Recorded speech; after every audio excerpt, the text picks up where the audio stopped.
안녕하세요. 신세계에 대해서 세미나 발표를 하게 된 리서치 팀 김재승입니다. 목차는 산업, 기업 분석, 그리고 투자 포인트, 리스크, 마지막으로 밸류에이션으로 진행될 것입니다.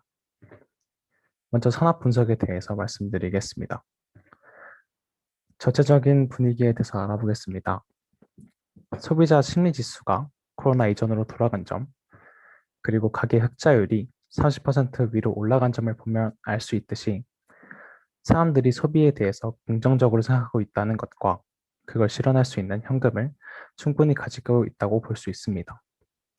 흑자율이 30% 위로 올라간 것이 2016년 4분기를 제외하면 2003년 이후 이번 4개의 분기가 유일하다고 합니다. 다음은 오프라인과 온라인의 매출 증감률을 먼저 보겠습니다. 4년 동안 온라인 매출 증감률은 평균 약 16%를 보여주었지만 오프라인은 19년에 음수로 전환된 것을 볼 수 있습니다. 물론 코로나의 영향이 크다고 하겠지만 하락 추세인 것은 부정할 수 없는 사실입니다. 20년 10월 업태별 매출 구성비를 보시면 온라인 유통이 큰 부분을 차지하고 상향 추세라는 점, 그리고 백화점은 하향 추세라는 점을 알 수 있습니다. 더 들어가서 백화점 상품군들에서는 명품과 가전명품을 제외하고는 매출 증감률이 낮아지는 중인 것을 볼 수 있습니다. 다음은 백화점과 면세점의 수익 구조의 배경이 되는 계약 형태에 대해서 알아보겠습니다. 백화점의 계약 형태에는 크게 직매입, 특약매입, 공간 임대 방식으로 나누어질 수 있습니다. 직매입 판매 방식은 직접 매입을 통해 구매와 판매를 하고 그 재고에 대해 책임을 져야 하는 방식입니다.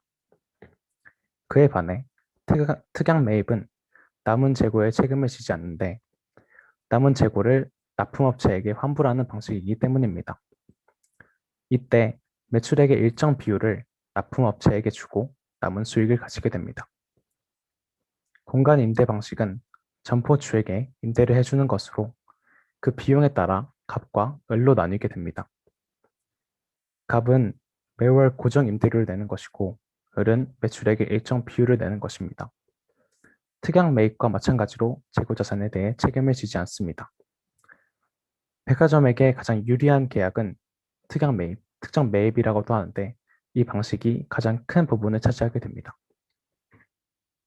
면세점의 계약 형태로는 백화점과 다르게 직매입 판매 방식만 존재합니다. 재고에 대한 위험을 온전히 사업자가 져야 하고 수입 품목의 입지와 매입 원가 등이 생존에 큰 영향을 주는 특징 때문에 대자본을 가진 대기업들이 유리할 수밖에 없어 그들 중심으로 면세점 사업이 돌아가는 것을 알 수 있습니다. 다음은 기업에 대해서 알아보겠습니다. 설립일자는 1955년 12월 9일이고 시가총액은 2조 8,600억 원, 현재 주가는 29만 500원으로 알 수 있습니다. 포에 대해서는 작년에 당기순이익이 적자가 나왔기 때문에 NA로 설정해놨고 얼정포는 마이너스 190배입니다. 그리고 배당 수익률은 0.55%입니다. 먼저 매출액과 영업이익을 보겠습니다. 2017년부터 2019년 매출액과 영업이익 모두 증가한 것을 볼 수 있습니다. 다만 2020년은 코로나의 여파로 인해 매출액과 영업이익 모두 감소한 것을 볼 수 있습니다. 당기순이익 또한 2017년부터 2019년까지 상승하였고 2020년에 하락하였습니다. 2019년 당기순이익의 증가폭이 매우 컸는데 그 이후로는 신세계몰, 이마트몰의 합병으로 중소기업 처분 이익의 약 8천억 정도가 수익으로 인식되었기 때문입니다. 2020년 당기순이익의 적자의 가장 큰 이유로는 당기순손익 마이너스 1,014억이 있는데 그 주 요인으로는 면세점의 부진으로 인한 큰 적자입니다. 다음은 사업 분야에 대해 보시겠습니다. 유통, 식품, 패션 등으로 나누어져 있는 것을 알 수 있습니다. 사업 분야에 따른 매출액과 매출 총이익입니다. 보시다시피 패션과 백화점, 그리고 면세점, 이 세 분야가 거의 대부분을 차지하고 있습니다. 따라서 그 세 분야에 대해서 집중적으로 알아보겠습니다. 첫 번째는 패션의 신세계 인터내셔널입니다. 신세계 인터내셔널은 패션 및 라이프스타일이 74.2%, 코스메틱 부분이 25.8%로 이루어져 있습니다. 패션 및 라이프스타일 분야에서는 잘 아시는 크롬하트, 아르마니, 마르지엘라가 있고, 코스메틱 부분에서는 에르메스와 딥티크를 볼 수 있습니다. 신세계 인터내셔널의 매출액과 영업이익, 그리고 당기순이익입니다. 매출액은 코로나 상황에서 19년보다는 떨어지긴 했지만 18년보다 높은 매출액을 보여주었습니다. 다만 영업이익과 당기순이익은 모두 감소한 것을 볼 수 있습니다. 2020년에 당기순이익이 영업이익보다 높은 이유는 신세계 인터코스 코리아의 지분 매각이 수익으로 인식되었기 때문입니다. 화장품 제조사인 인터코스 코리아의 지분을 매각하여 화장품 제조 사업에서 손을 떼는 대신 신규 브랜드 인수 및 개발에 집중하기로 하였다고 합니다. 다음은 면세점인 신세계 DF입니다. 신세계는 명동, 강남, 부산, 그리고 인천공항점으로 총 4개의 면세점을 운영하고 있습니다. 매출액은 2018년보다 2019년 큰 폭으로 상승했지만 코로나 여파로 인해 2020년 크게 하락한 것을 볼 수 있습니다. 2019년 당기순이익의 큰 적자의 이유로는 기타 영업 외 비용의 사용권 자산 손상차손이 약 3천억 원 인식된 것입니다. 2020년 코로나의 여파로 인해 영업이익과 당기순이익 모두 적자가 난 것을 볼 수 있습니다. 마지막으로 백화점인 신세계 백화점에 대해서 알아보겠습니다. 신세계 백화점은 백화점, 팩토리 스토어, 스타일 마켓, 크게 세 분야로 나누어져 있습니다. 백화점에서는 강남점과 스타필드 하남점 등이 있고 대전 신세계 엑스포점이 2021년 하반기 오픈 예정이라고 합니다. 팩토리 스토어란 재고 관리부터 판매까지 직접 운영하는 것을 말하고 이것은 지난해 국내에 처음으로 도입했다고 합니다. 스타일 마켓은 자파, 캐주얼 아웃도어 매장을 집중한 것으로 대전에만 위치해 있다고 합니다. 신세계 백화점의 2019년 매출액의 약 11% 하락 이유로는 인천점의 철수와 온라인 일반 상품의 쓱닷컴 합병으로 될 수 있습니다. 그리고 2020년은 코로나의 여파로 감소한 것으로 생각됩니다. 2019년 당기순이익의 증가 이유로는 앞서 말씀드렸던 신세계몰 매각 대금입니다.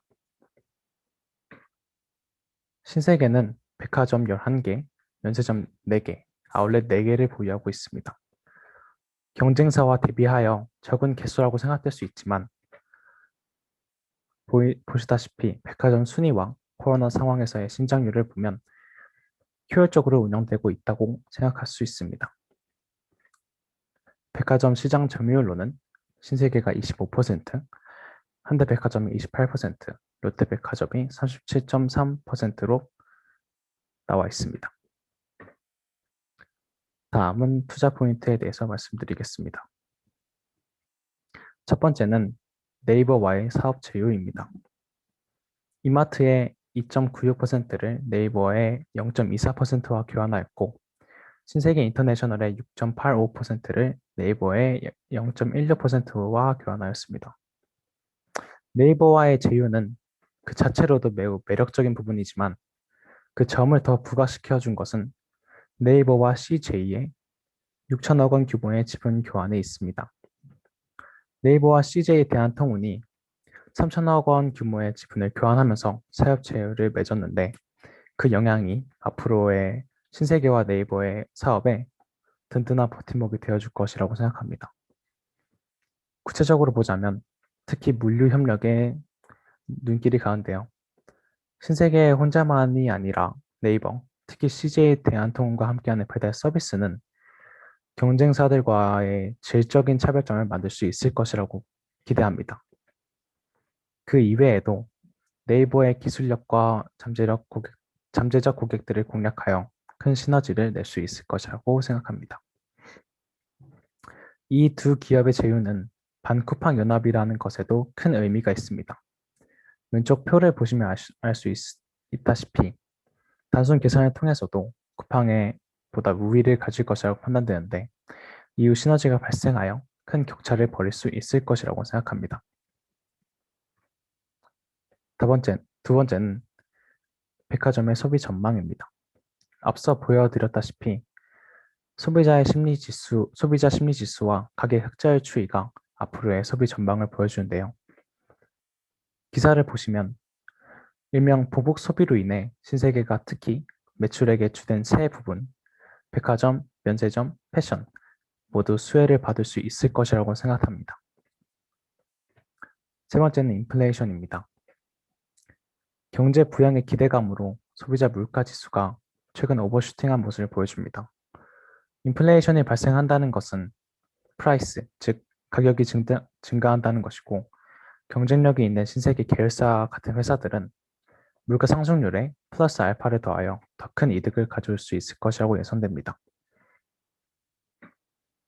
네 번째는 SSG 랜더스입니다.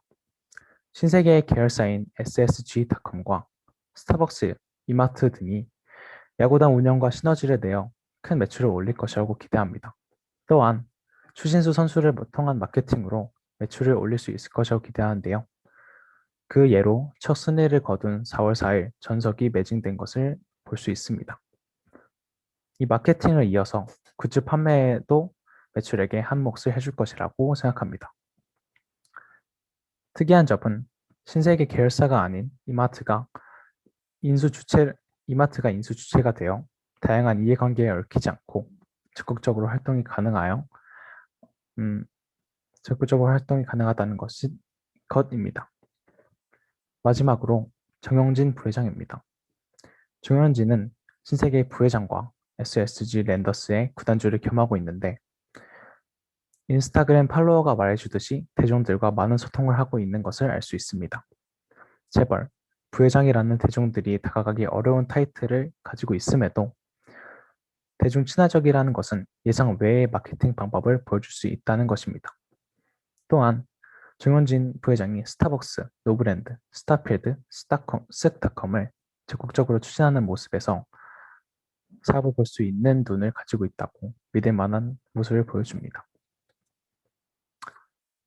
다음은 리스크입니다.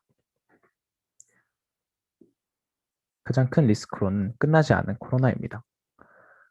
백화점 매출의 최대 적으로 아무리 상황이 좋아진다고 한들 어떤 해결책이나 코로나19가 끝나지 않는 한 상승폭이 제한될 수밖에 없을 것이라고 생각합니다.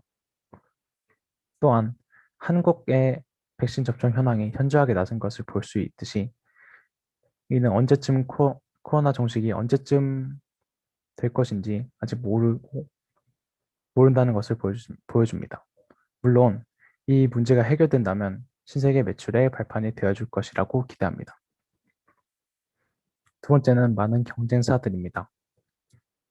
백화점에서 대표적으로 현대와 롯데, 이커머스 시장에서는 쿠팡과 11번과 롯데온 등이 여러 지분을 나눠먹고 있는 만큼 위험 부담이 커질 수밖에 없습니다.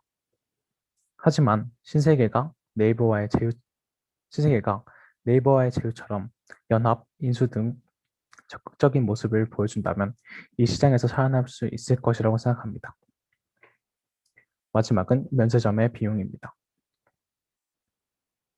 인천공항의 임대료 감면에도 2019 당기순이익 적자, 2020년 영업이익과 당기순이익의 적자로 볼 수 있듯이 코로나가 끝나더라도 좋아질 것이라고 확실히 말할 수 없습니다. 그 구체적인 내용으로 2019년에 신리스 기준서가 도입되면서 공항 면세점 임대료 등이 사용권 자산으로 분류되었습니다. 그 과정에서 2019년 사용권 자산 손상차손이 크게 증가하였는데 그것이 당기순이익의 적자의 주된 이유였습니다.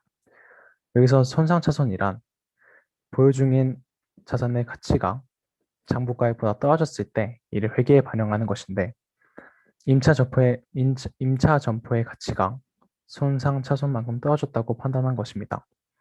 이 점에서 볼 수 있듯이 코로나 상황이 아니었던 19년에도 좋지 못한 성적을 낸 것이 걸림돌이라고 생각합니다. 마지막으로 밸류에이션입니다. 사업부가 여러 개이고 매출액의 기여도가 비교적 고르게 나누어져 있어 각 사업 분야의 의견을 반영할 수 있는 SOTP, Sum of the Parts 밸류에이션을 선택하였습니다. 멀티플에 대해서 기본적으로 펄어 진행하였는데 면세점과 스웩닷컴은 단기 순손실이었기 때문에 PSR로 진행하였습니다. 매출액의 기여도가 5%가 안 되는 사업 분야는 제외하였습니다. 명품 보복 소비에 따른 수혜로 명품 브랜드를 다수 보유한 인터내셔널이 코로나 성장에서도 좋은 성적을 보여주었기 때문에 2021년 50%의 상승을 반영하였습니다.